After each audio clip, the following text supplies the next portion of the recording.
Boa noite, sejam todos bem-vindos a mais uma edição do programa Estado da Nação, programa que acontece todas as quartas-feiras, onde levamos até si aquilo que é a análise com os principais protagonistas da política e da economia e da nossa sociedade. Para esta noite não será diferente, temos aqui no nosso estúdio como convidado o Dr. João Colasso, ele que é sociólogo, mas também teve uma passagem pela política ativa. Queria agradecer desde já a sua presença aqui nos nossos estúdios.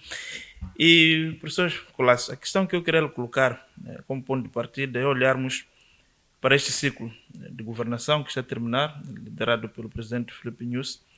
Ele esteve recentemente no Parlamento, onde fez uma avaliação daquilo que foram seus 10 anos de governo. E fez um balanço, digamos, positivo daquilo que foi o seu mandato.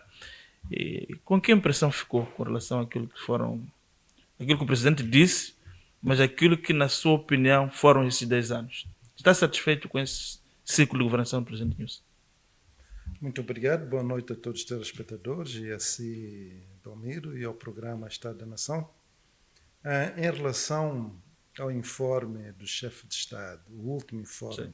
do chefe de Estado, eu acompanhei de forma muito rápida todo o desenrolar daquilo que foram os grandes acontecimentos que terão, portanto, marcado a sua governação, os feitos da sua governação e, de algum modo, o legado que ele deixa em relação aos seus 10 anos e, quem sabe, parte desse legado possa servir, portanto, de referência para iluminar as próximas gerações ou os próximos ciclos da nossa governação política. De uma forma geral, eu acho que o presidente Nyusi teve uma governação profundamente desafiadora.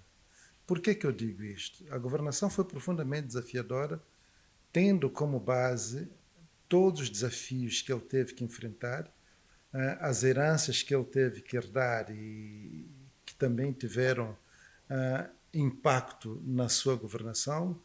Refiro-me, portanto, ao problema das dívidas, as chamadas dívidas ocultas, que condicionaram atividades programáticas do seu governo. Ele enfrentou a questão da Covid, que foi um enorme desafio, mas ao mesmo tempo congratular o Ministério da Saúde por esse feito. Penso que, em função daquilo que eram as expectativas para o continente africano e para um país como Moçambique, com todas as dificuldades que nós conhecemos, eu acho que o Ministério da Saúde foi muito bem sucedido nesta missão. O presidente Nyusi enfrenta também o problema de instabilidade no centro de Moçambique, que teve que negociar com a Renamo, e penso que foi um processo negocial até que muito bem sucedido, porque quando olhamos agora para aquilo que é a região central de Moçambique, nós deparamos com relativa estabilidade e todos nós esperamos que essa estabilidade se mantenha para todo sempre, porque é da estabilidade que depende o nosso desenvolvimento, a nossa segurança e tudo aquilo que nós quisermos projetar para o futuro da própria nação. Refiro-me ao desenvolvimento, sobretudo, e a possibilidade de sonharmos com Moçambique uno, indivisível, do ponto de vista de integridade territorial, do ponto de vista de integridade econômica e social. Mas, depois, na sua opinião, elencou aqui um conjunto de grandes realizações que o presidente fez, a questão da paz. A minha questão que eu quero colocar, de fato, o presidente Nyusi faz acento tônico essa questão, essa dimensão de que conseguiu, de facto, pelo menos objetivamente, desarmar a Renamo. Mas o processo em si, há quem acha que o processo visou basicamente acomodar as elites lideradas por Suf Momad, mas que, entretanto, aquilo que são os ganhos individuais daquelas pessoas não é tão bem assim, bem sucedido. O presidente enumerou, fala de mais de 3.500 pensões que estão a ser oferidas neste momento, cerca de 5.000 guerrilheiros, e que estão num processo os outros de terem as suas pensões fixadas e começaram a oferir. Havia uma possibilidade de ser diferente do que foi feito? Bem, eu penso que foi um processo de negociação possível, e penso que o passo mais importante conseguiu-se, que foi o calar das armas ou toda aquela situação de instabilidade ou de insegurança que o país vivia na região da Zona Centro. Eu não vejo este processo como um processo já acabado. Aliás, é mesmo um processo, eu creio que levará, portanto, o seu tempo, o que coloca desafios, obviamente, ao Estado moçambicano. E será obrigação do Estado moçambicano cumprir na íntegra os acordos assinados, que é exatamente o de garantir a integração de todos aqueles homens da RNAM que durante muito tempo estiveram nas matas, e em função disso eles esperam alguma compensação pelo trabalho que fizeram na percepção da RNAM enquanto movimento político que pretendia a democratização de Moçambique, mas sobretudo nesta fase que os homens deixem as armas, voltem para as suas famílias e possam, portanto, recomeçar as suas vidas. O que isto na verdade implica? Sem sombra de dúvidas, o fator integração a partir do trabalho, mas também a partir da educação, é o elemento número um que o governo tem que prestar atenção, para além das pensões que, obviamente, tem que pagar. Por que trabalho? Porque sem trabalho vai ficar muito difícil que estes homens tenham toda a base de reprodução social e econômica nas suas comunidades, em particular nas suas famílias.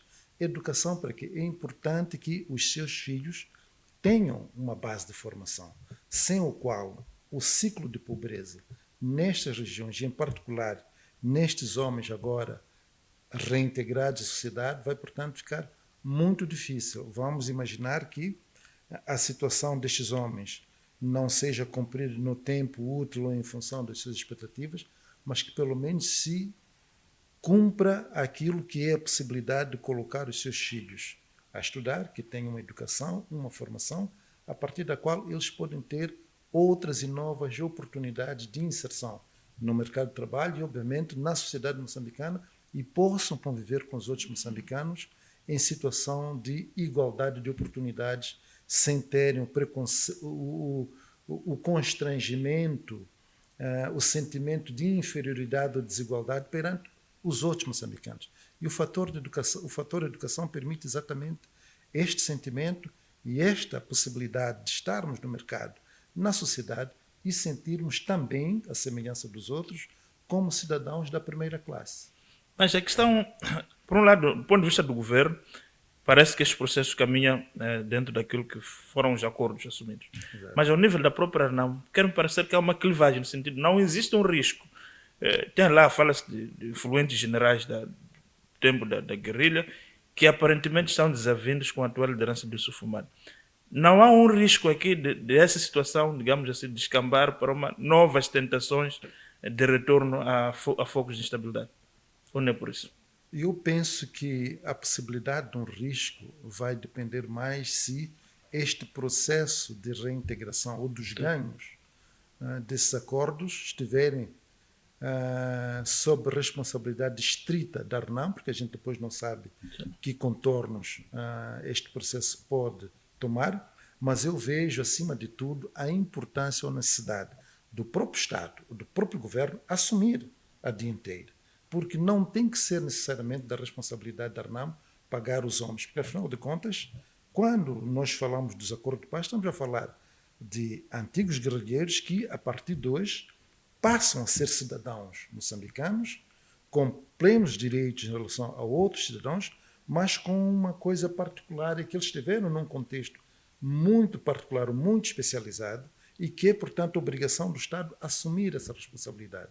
E eu não creio que seja sustentável que a RNAM, por si só, cuide destas pessoas, porque eu acho que a RNAM não tem tantas condições econômicas ou financeiras para integrar, criar condições para que essas pessoas tenham outras e novas oportunidades. Mas o Estado pode, sim, a partir de políticas públicas, garantir que parte dessa gente, se não a maior parte desse pessoal, consiga uma integração a partir da qual elas próprias também se sintam satisfeitas com o processo.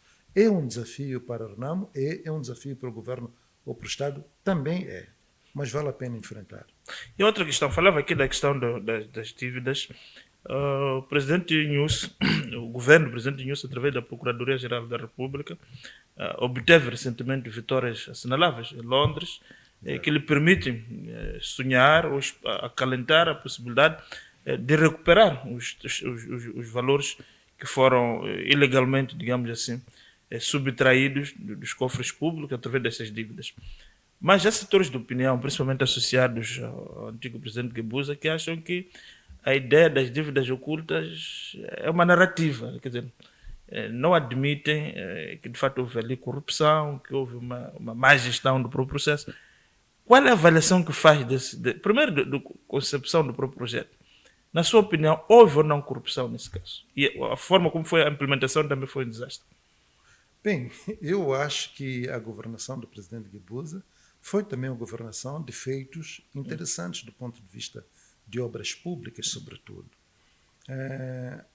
As intenções anunciadas para a contração dessas dívidas, quer-me parecer também que terão sido nobres do ponto de vista de garantia de segurança da nossa costa marítima e a melhoria de condições de trabalho, da própria segurança para o setor que cuida desta área, portanto. Baseando-me naquilo que foram, de facto, as informações que foram do consumo da própria sociedade e por aquilo que foi, portanto, o julgamento realizado há mais ou menos 2 anos atrás, na cadeia da Machava, eu penso que a forma como estes fundos foram geridos deram aso para que a sociedade interpretasse de diferentes formas, uma das quais como um ato de corrupção. Para nós termos hoje parte dessas pessoas ainda presas ou a responderem em processos, eu penso que também terá faltado questões relacionadas com transparência e que a justiça ainda se interessa no seu esclarecimento. Vamos esperar, vamos ver, mas até aqui tudo indica que realmente terão acontecido situações que não passaram por trâmites legais ou aquilo que o próprio Estado deveria esperar que a coisa acontecesse. Tanto é que essas dívidas foram contraídas sem o conhecimento da própria Assembleia da República de Moçambique, que coloca muitas dúvidas do ponto de vista da sua transparência. Então, não partilhas da ideia de que essas pessoas são uma espécie de presos políticos ou mártires de uma guerra política entre o presidente Nyusi e o presidente Guebuza? Não tenho tanta certeza de conflito ou de guerras políticas. Penso que o caso seguiu as instituições, portanto, da Justiça ou do Tribunal. Se existirem, portanto, erros do ponto de vista de justiça e termos essas pessoas ainda lá, então isto pode, de facto, fazer com que nós pensemos que, olha, se do ponto de vista de justiça não houve problemas, então o problema só pode ser político. Nessa perspectiva, sim, podemos pensar desta forma. Mas até aqui não vejo necessariamente por que pensar desta forma. Exato. A outra questão, falamos aqui da questão dos conflitos, só para encerrarmos essa parte, é a questão de Cabo Delgado. É sociólogo. Qual a análise que faz com relação a essa questão de Cabo Delgado?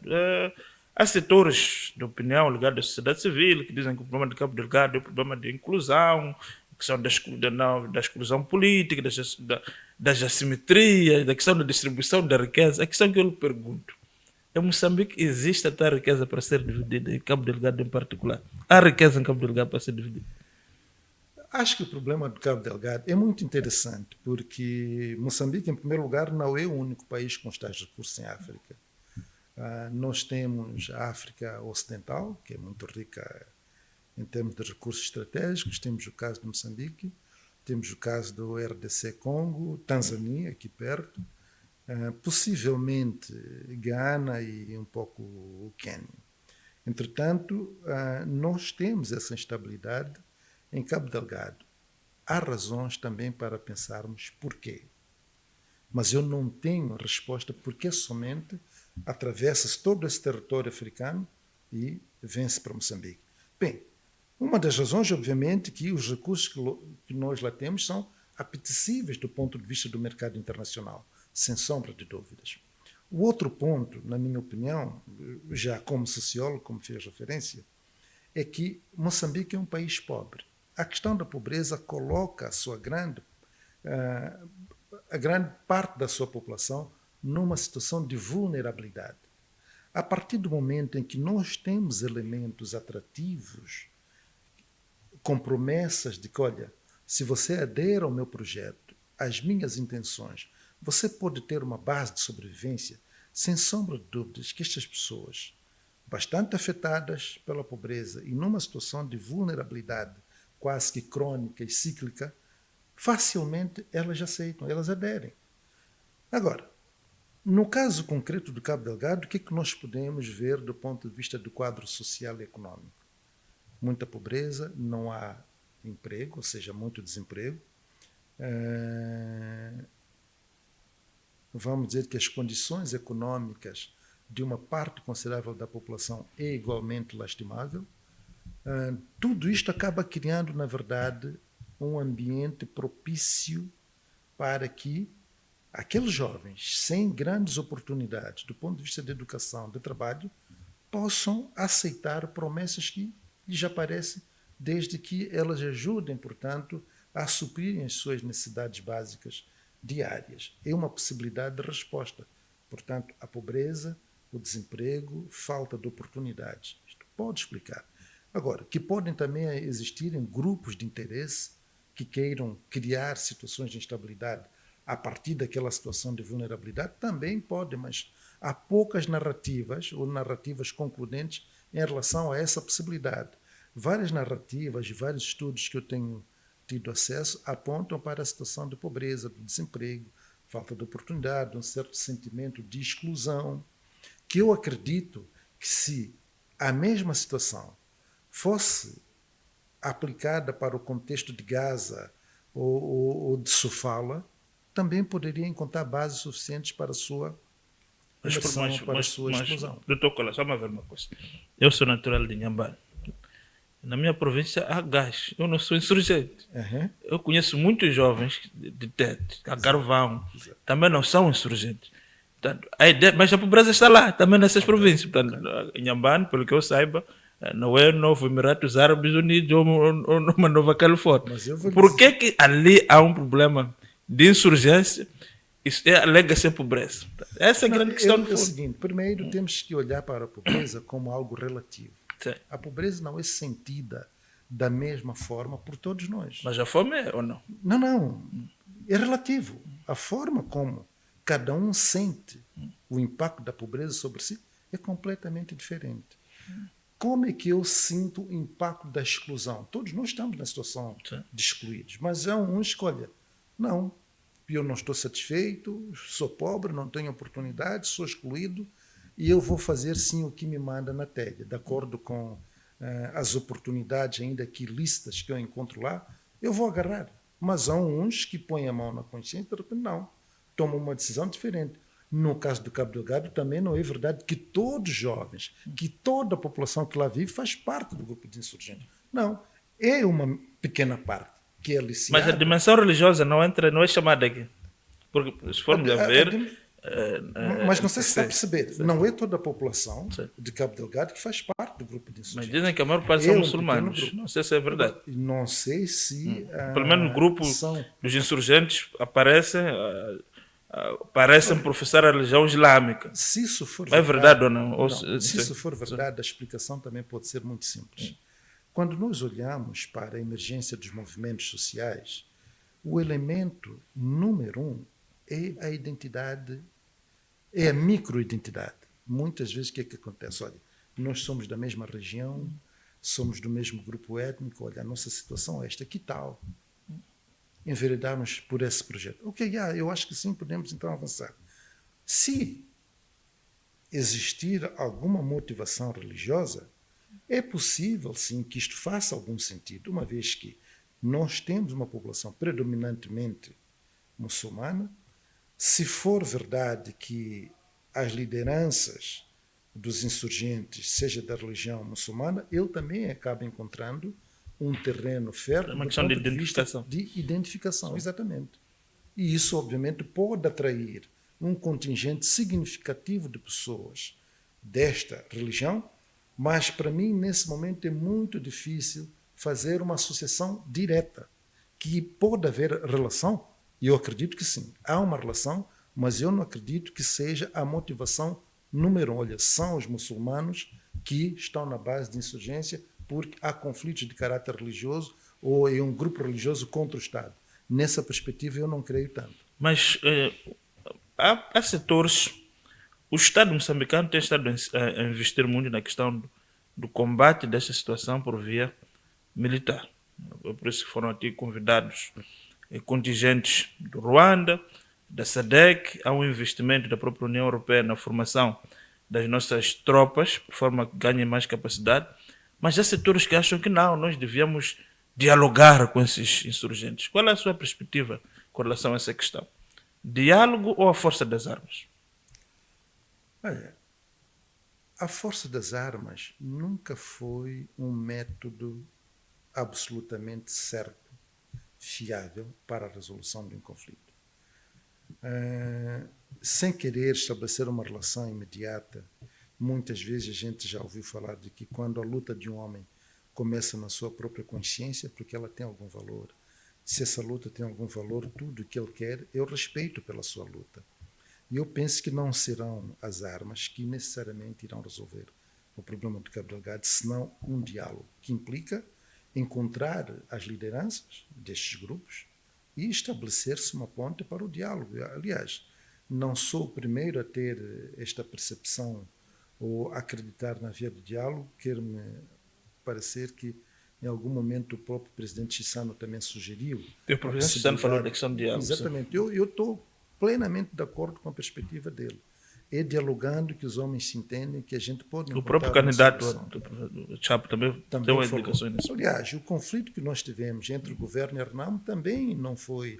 O final desse conflito não foi por via das armas, foi exatamente pela via do diálogo. Os homens sentaram-se à mesa e discutiram as suas diferenças. Penso que a base é essa. Mas olhando para aquele tipo de violência que esses indivíduos impõem na sociedade, o grau de violência, eu não vi, salvo o melhor entendimento, aparecerem com um manifesto político, um programa, digamos, de exigências.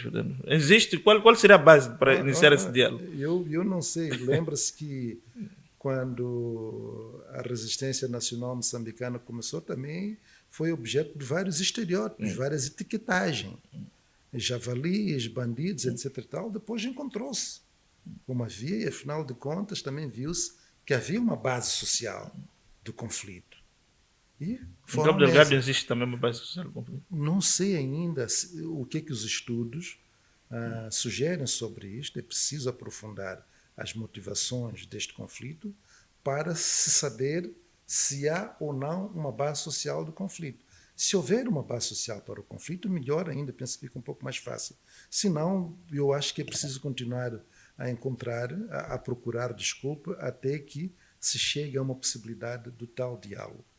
Porque se Moçambique tiver dificuldades de compreender as suas motivações, de conhecer as suas lideranças, o processo será muito mais complicado e quase catastrófico do que se pode imaginar. Mas existe um risco deste conflito alastrar-se para outras zonas do país?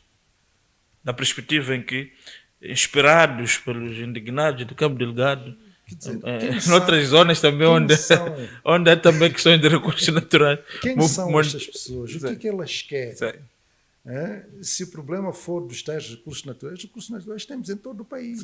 É isso. Então significa, perante o tal quadro de pobreza, do desemprego, de falta de alternativas, a possibilidade das pessoas morderem a isca num contexto de vulnerabilidade é potencial. Então, na minha opinião, é urgente que o Estado moçambicano encontre solução para este conflito, de modo a que possamos estancar, de modo a que ela não se alastre para outras regiões. Não é? Quer dizer, eu penso que o quadro social e econômico que muitas vezes alimentam este tipo de situação, que tende a ser geral, como muito bem estivemos aqui a discutir, abre espaço para que jovens, de forma precipitada, aceitem esse tipo de proposta, que mais pode contribuir para criar instabilidade, alargar a instabilidade para o resto do território moçambicano. Mas até aqui nós já vamos mais ou menos para quase 6 ou 7 anos deste conflito. Felizmente, não temos recebido ainda notícias do seu alastramento. Já é muito bom, mas precisamos fazer mais ainda, de modo a que esse conflito seja definitivamente eliminado. Obrigado. Há uma outra questão que eu queria colocar aqui ao professor Colasso. Falamos aqui dessa questão da violência, a questão da instabilidade, mas há outros setores de opinião que acham que o maior problema que Moçambique tem, e para que possa de facto resolver esses problemas de pobreza, das assimetrias, passa por um novo pensar Moçambique. Isso, designadamente, por exemplo, o presidente Nyusi lançou as bases do processo de descentralização, com a questão da eleição dos governadores, mas que entendem que este processo precisa, por um lado, ser aprofundado e, por outro lado, haver uma clarificação, ou seja, avançou-se para a descentralização com a criação dos governadores, mas logo a seguir mitigou-se os governadores com o secretário de Estado. Partilha dessa ideia de que o país, apesar de ser uma dimensão de um Estado unitário, precisamos de facto aprofundar a questão da descentralização e que por aí, possivelmente, podemos encontrar soluções mais rápidas para resolver os problemas da pobreza do nosso povo. Eu acredito que sim, a iniciativa do presidente Nyusi, mas também aquilo que era um pouco a pauta da Renamo, a questão da descentralização, foi fundamental, continua a ser muito atual. Muitas vezes eu também me interrogo, quem tem medo da descentralização? Por que há dificuldades para que a descentralização, na verdade, ou de facto, avance? E eu penso que é exatamente aprofundando as suas causas que nós podemos encontrar fatores que impedem que tenhamos uma descentralização efetiva. De facto, as expectativas foram muito grandes com a eleição dos governadores, mas imediatamente colocamos uma figura sem o mesmo nível de legitimidade para governarem as províncias, que foram os secretários, portanto, de Estado, que têm sido mais fator de tensão, de conflito com os governadores. Isso, de algum modo, tem interferido profundamente na realização da implementação dos programas governamentais ao nível provincial. Isso é um problema. E acho que Moçambique, ou seja, o Estado ou o governo, deve imediatamente esclarecer o real ou verdadeiro papel tanto dos governadores e dos secretários de Estado. A expectativa que os moçambicanos têm é que os governadores, em função do quadro legal, em função da Constituição, possam, de facto, governar em suas províncias, sem que isto ponha em causa a unidade nacional ou aquilo que, portanto, manda a própria Constituição. Quer dizer, há um Estado central, que tem que ser, portanto, a base de toda a gestão do país, mas que as províncias, por via do escrutínio, por via das eleições, possam gozar de uma relativa autonomia em função das suas especificidades, em função dos seus problemas, que eu acho que aqui Moçambique ganharia mais e, sobretudo, o Estado também teria muito mais capacidade para cuidar de setores, de facto, de interesse nacional e que aquilo que fossem questões de interesse estritamente provincial estivesse ao cuidado dos governos provinciais, mas que eles tivessem espaço para o exercício do seu mandato, de facto. Acha que, mas até que ponto, estamos aqui a falar da questão da descentralização, até que ponto um governo, digamos assim, descentralizado, com governadores, pode melhorar? Outra grande questão que se coloca aqui com relação a essa questão de autonomizar cada vez mais as províncias tem que ver com a distribuição dos recursos. Há setores que acham que criar governos provinciais quase autônomos no futuro pode criar também problemas políticos, como estão a se verificar na Nigéria e outros países, onde de fato essas questões das províncias que contribuem mais em relação a outra acabam colocando em causa, digamos, aqui a unidade nacional que se pretende que seja consolidada. Eu não acho... A sua visão é mais de descentralização, federalista ou de um Estado? Qual é a sua visão com relação a um país como o nosso, Moçambique? Olha, a um país como o nosso, a primeira fase, o primeiro estágio, para mim, seria uma descentralização administrativa. de acordo com este modelo que está aí, é claro, melhorando em muitos aspectos. Uma das grandes reclamações que as províncias têm em relação à descentralização é a descentralização administrativa e financeira. Exatamente. E há alguns territórios, de facto, algumas províncias que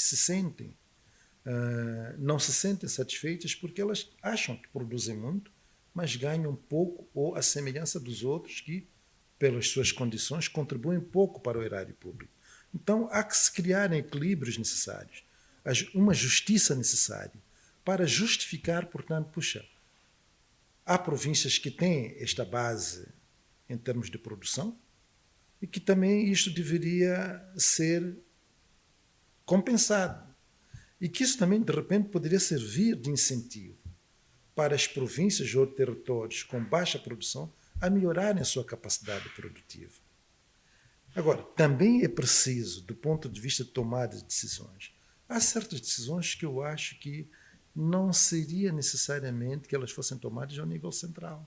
Ao nível das províncias também podem-se tomar decisões, sem que estas decisões ponham em causa a unidade nacional ou ameacem a preponderância do Estado Central em relação aos Estados provinciais ou distritais. Eu penso que a curto e médio prazo, o modelo de descentralização que temos, a mim me satisfaz desde que certos trâmites sejam observados. A questão do federalismo, vamos acompanhar as dinâmicas desta primeira experiência para ver se é necessário ou não avançar-se para um estágio mais elevado do que este. Mas enquanto nós não experimentarmos e executarmos este, torná-lo de facto efetivo, eu penso que vale a pena avançar para. É outra questão.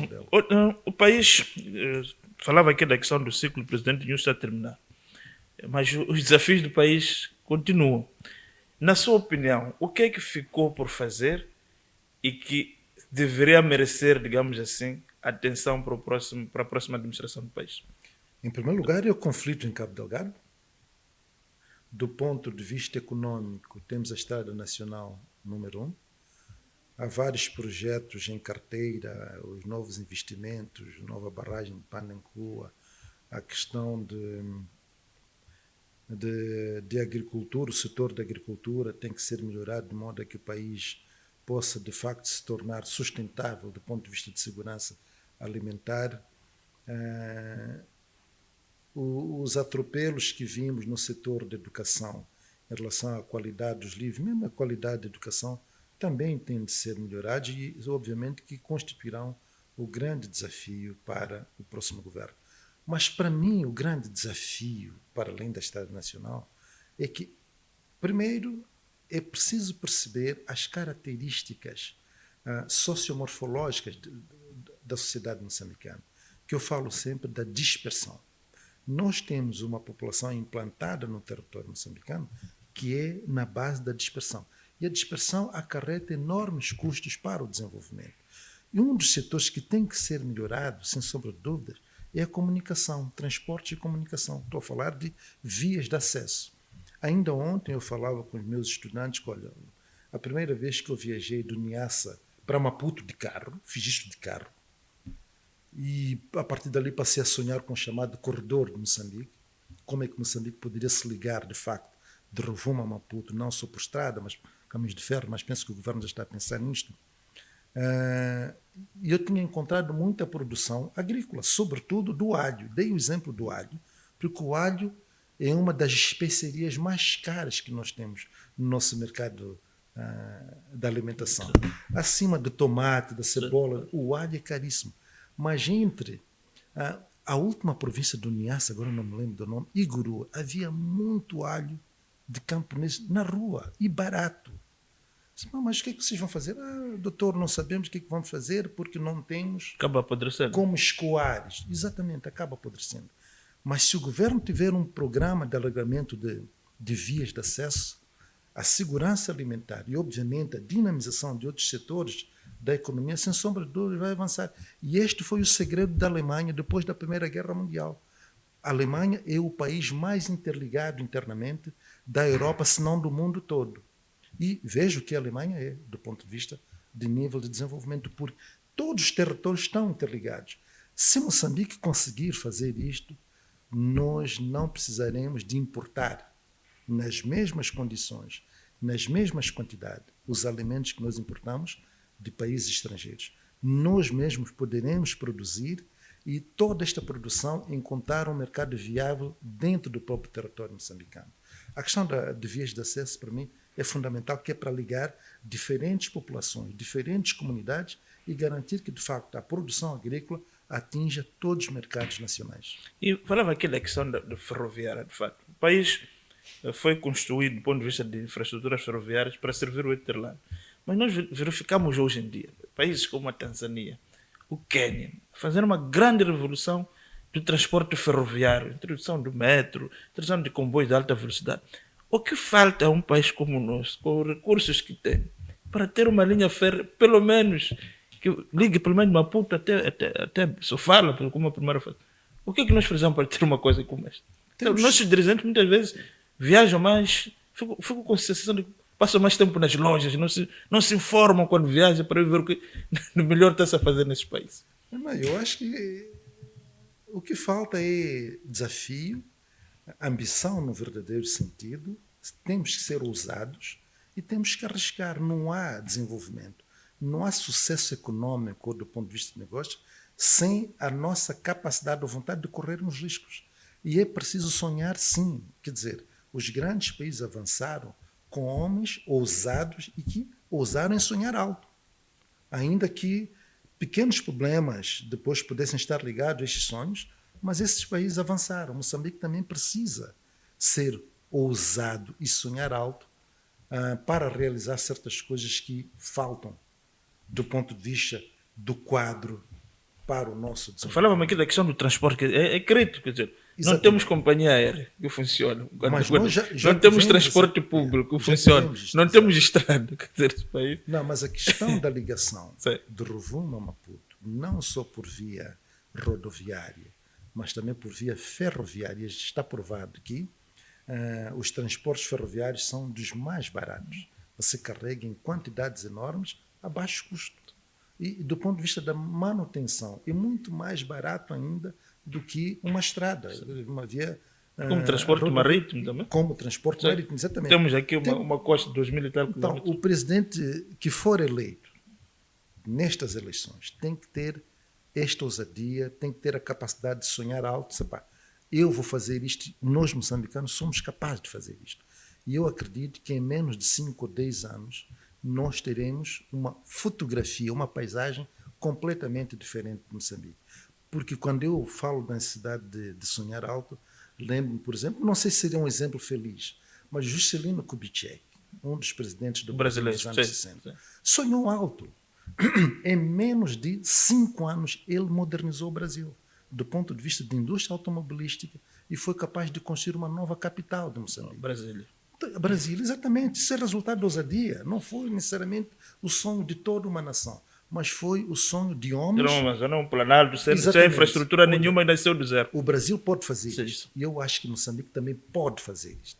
E o próximo candidato que sair destas próximas eleições tem que sonhar alto. Eu acredito que em 5, 10 anos, Belmiro, nós podemos ter um Moçambique completamente diferente. Uma das coisas que, a semana passada, a minha colega, a Rosa, entrevistou aqui, fez uma entrevista em torno do 7 de setembro, e tivemos aqui a presença do combatente Oscar Monteiro. Ele dizia que um dos segredos do tempo dele, da Revolução, com os erros, obviamente, que foram cometidos, mas tinham pouca gente formada, mas dizia que não, o grande segredo é que eles eram mais sérios que atualmente. Partilha dessa ideia de que a nossa classe política deixou de ser séria. Eu não diria que se trata de ser-se mais sério ou menos sério. Eu penso que os contextos ajudaram muito. Penso que o grau de problemas do ponto de vista internacional, do ponto de vista de conjuntura mesmo, eram completamente diferentes dos atuais. Eram pessoas praticamente sem experiência, eram camponeses, a maior parte deles, e tinham o desafio de montar as bases de viabilizar um país. Exato. Hoje o país está montado, as bases estão lá, mas de qualquer forma não temos uma companhia aérea que funcione, não temos um serviço público de transporte que funcione, não temos uma estrada nacional digna desse nome. Mas estamos cheios de doutores com PowerPoint, todos os dias em hotéis, em conferências, mas os resultados são onde? É verdade. Mas sabe, amigo, isto é muito polêmico. Sei. É claro que o governo da Primeira República fez coisas ousadas num contexto de carências em quase todos os setores. Mas também eles tiveram sorte, herdaram uma base muito boa do ponto de vista de infraestrutura colonial, que infelizmente está como está. Agora, há países que em menos de 20 anos conseguiram sair de uma situação de uma sociedade feudal para a superpotência. A pergunta é, a que custo? Se nós olharmos para a experiência da União Soviética, foram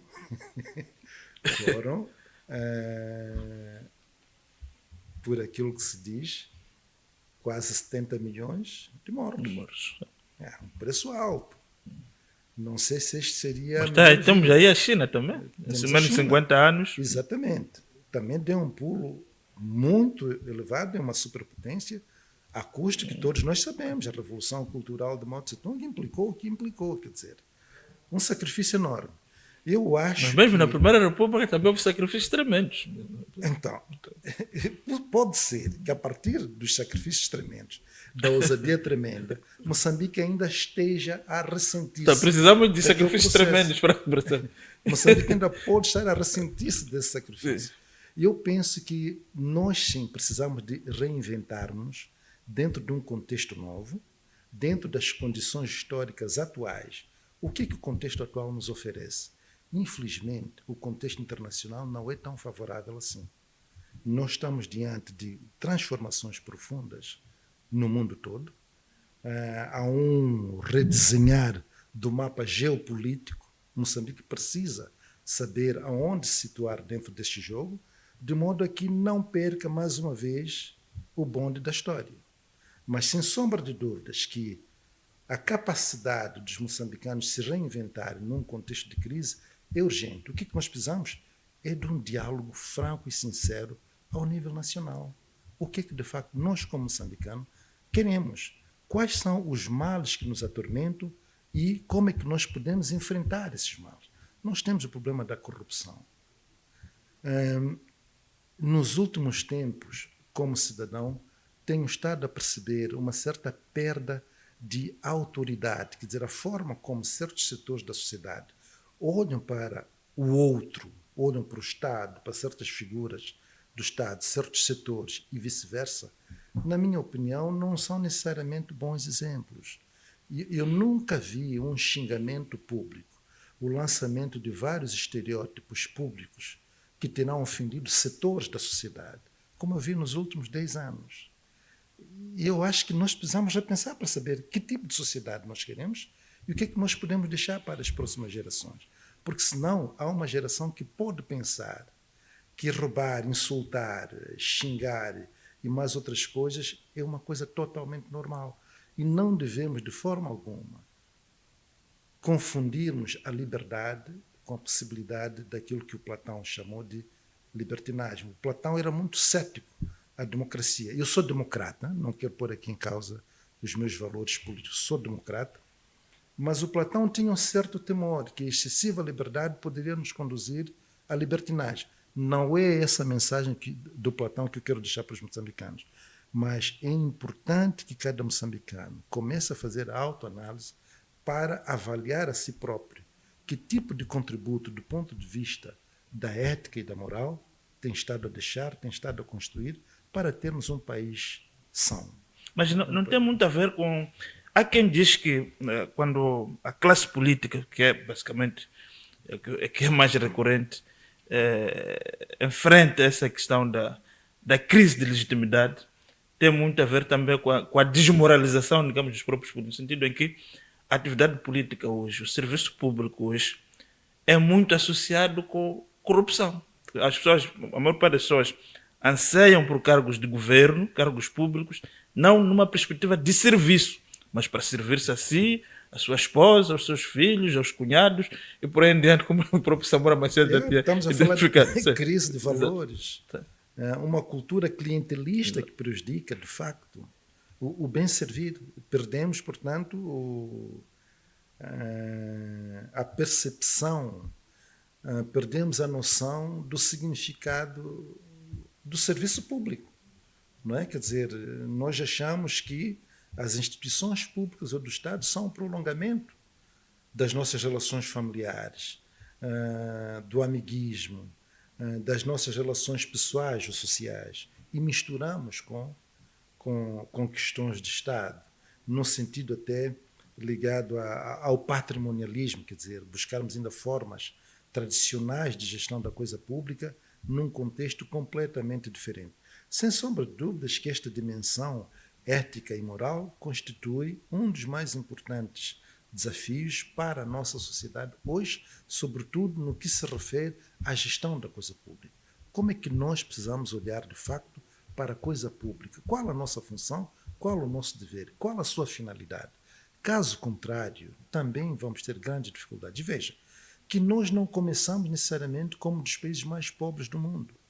Já existiram em diferentes partes do mundo países bem mais pobres do que vários países africanos, mas por questões de moral, de ética, uma ética para o trabalho, a valorização, o reconhecimento, de valores, da ética, etc., conseguiram. A Coreia do Sul era mais desenvolvida que o Ghana. O Canadá, há 100 anos atrás, era um país paupérrimo.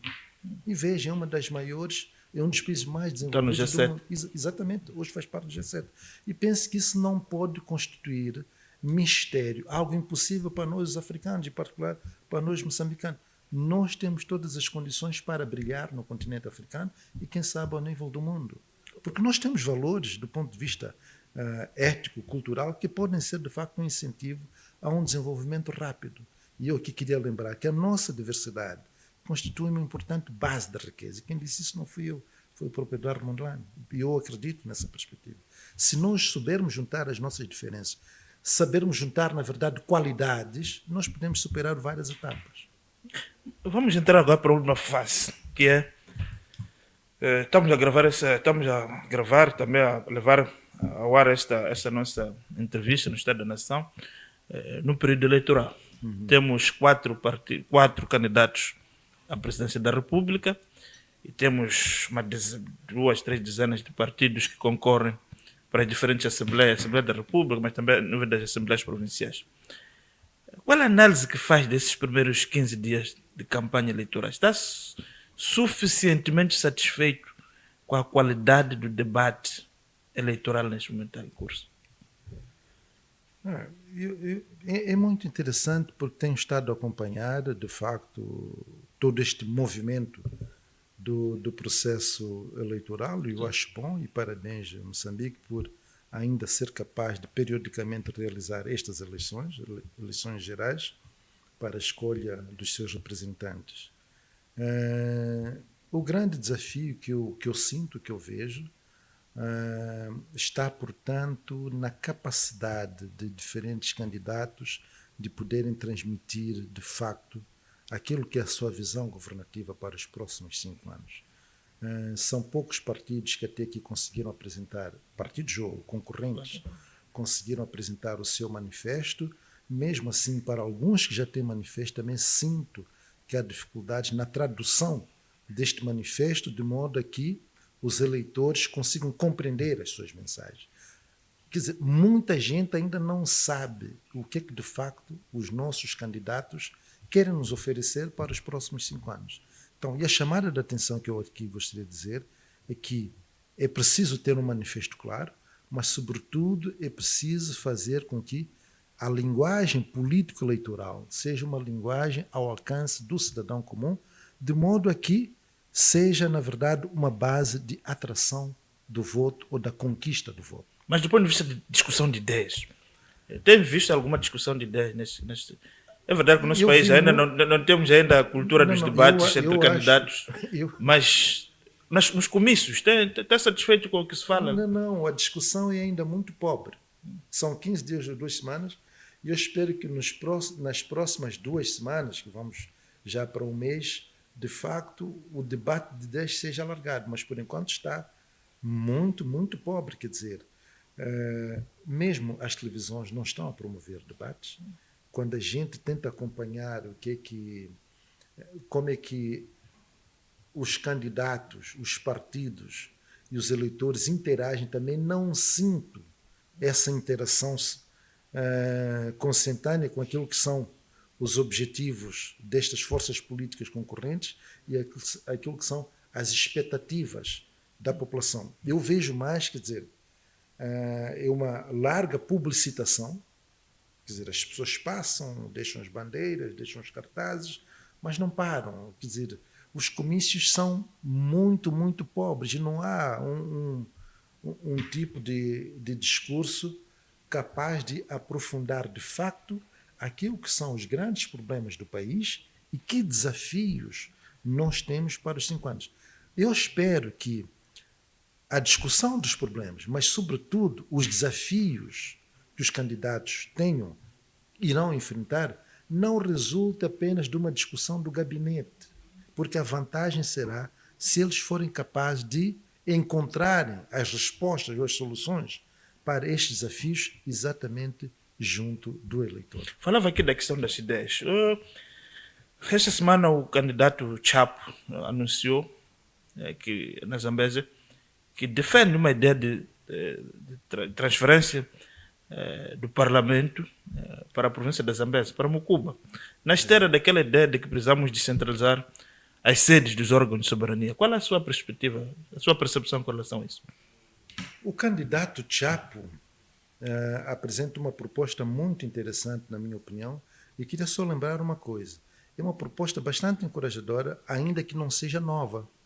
Carlos Reis, Jacob Sebinde, por aí. Carlos Reis, Jacob Sebinde, Máximo Dias, mesmo o presidente Samora, depois da independência, tinha proposto a Assembleia da República em Nampula, Assembleia Popular, onde era o Cinema Nacional, se a memória não me falha. E ela não avançou.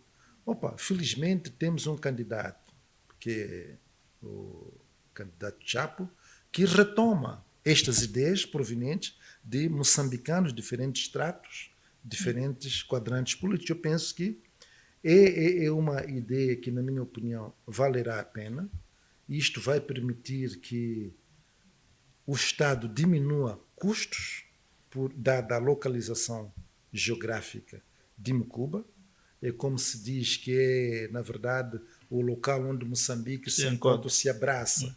Isso significa que ela está quase num ponto central, capaz de juntar com um pouco mais de facilidade e a baixo custo todos os representantes, portanto, forem escolhidos ou eleitos.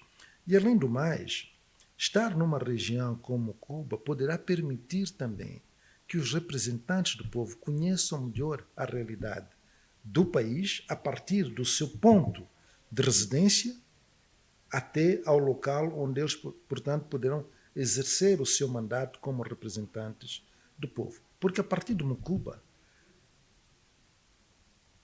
os deputados da Assembleia Nacional poderão tranquilamente deslocarem-se de carro. Os deputados querem se transportar de carro. Vamos supor que a questão é essa também. Vamos supor que tenhamos bons comboios, excelentes linhas verdes. Porque há comboios de luxo. Mas você entra lá, tenho dúvida se os deputados querem se transportar de carro. Não, quer dizer, cada um, porque tem o seu programa, pega na sua própria viatura. Olha, para quem está na cidade de Climane ou mesmo na cidade de Nampula, não precisa necessariamente de um avião.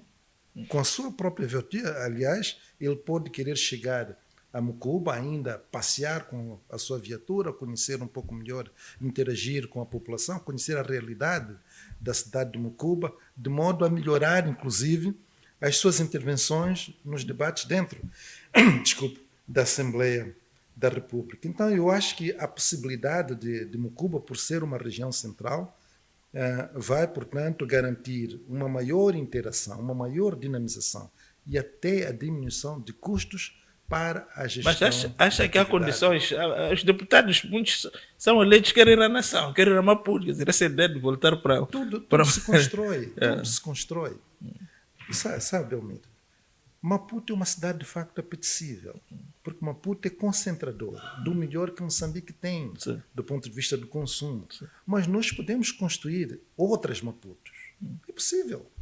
É possível nós construirmos uma cidade de Mucuba com condições que se assemelham à cidade de Maputo. É claro que não vamos sonhar um projeto desses para 2, 3 anos, mas vale a pena o seu início, Pensar na nisso. esperança exatamente de que dentro de 10, 15 anos possamos ter cidades que se assemelham ou que se equiparem à cidade de Maputo, porque até seria vantajoso, porque isso permitiria o descongestionamento, na minha opinião, da própria cidade de Maputo. Portanto, iríamos criar outros e novos centros urbanos com novas dinâmicas.